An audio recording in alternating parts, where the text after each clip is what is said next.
સુરતની નવી સિવિલ હોસ્પિટલમાં નર્સ ડે અને ડોક્ટર ડે નિમિત્તે વિશેષ કાર્યક્રમ યોજાયો। આ કાર્યક્રમમાં તબીબી સ્ટાફના સમર્પણ અને સેવાભાવને બિરદાવવામાં આવ્યા।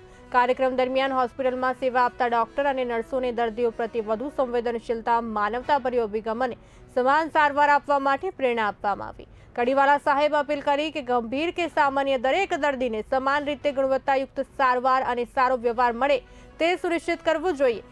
નવી સિવિલ હોસ્પિટલમાં દર્દી સંભાળની ગુણવત્તા વધુ સુધારવા અને સહાનુભૂતિપૂર્વક સેવા આપવા સ્ટાફે સંકલ્પ વ્યક્ત કર્યો। આ વર્ષે जो ट्रेडिशनली આ સંસ્થા કરતી હોય છે, जो લોકો નિવૃત્ત થઈ રહ્યા છે, जो નર્સો, એના બી સન્માન કરવામાં આવે। લોકો 34 વર્ષ પછી 36 વર્ષ તક સર્વિસ કરી લોકોનો જો સારવાર પછી જો એના માનસિક અને जो શારીરિક जो સહાયની જરૂર પડતી હતી, આ અમારે जो બહેનો આપી છે એના બી અમે એના માટે અમે ખૂબ એના તમામ બહેનોનો આભાર માનીએ છીએ। સાથોસાથ બધાને ખબર છે કે ક્યારે આપણે સિવિલ હોસ્પિટલની વાત કરીએ તો હજારોની સંખ્યામાં અહીંયા દર્દીઓ આવે છે દરરોજ। આજુબાજુના જિલ્લાઓ હોય, આજુબાજુના રાજ્યોના બી લોકો અહીંયા આવે છે।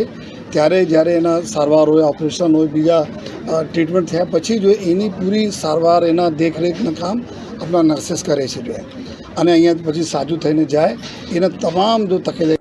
આજે વિશ્વ નર્સિસ દિવસ છે। સમગ્ર વિશ્વની નર્સિસને નતમસ્તક વંદન સાથે ખૂબ ખૂબ શુભેચ્છાઓ પાઠવું છું। આજ રોજ સિવિલ હોસ્પિટલ ખાતે રાજ્યના પૂર્વ હેલ્થ ડાયરેક્ટર ડૉક્ટર વિકાસબેન દેસાઈની ઉપસ્થિતિમાં નર્સિસને આજે અનોખી રીતે ઉજવણી કરી છે।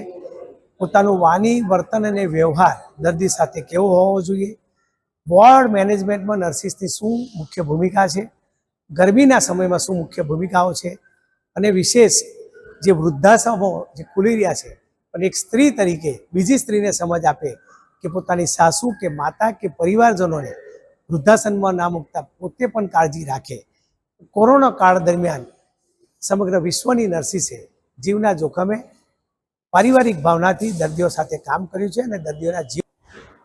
હું 26 વર્ષથી નર્સ તરીકે સેવા બજાવી રહી છું અને ઘણા વખતથી હું ઇમરજન્સીમાં 4 વર્ષથી છું સેવા બજાવું છું અને કોરોના કાળ દરમિયાન પણ મેં સિવિલ હોસ્પિટલમાં મારી ફરજ નિભાવી છે।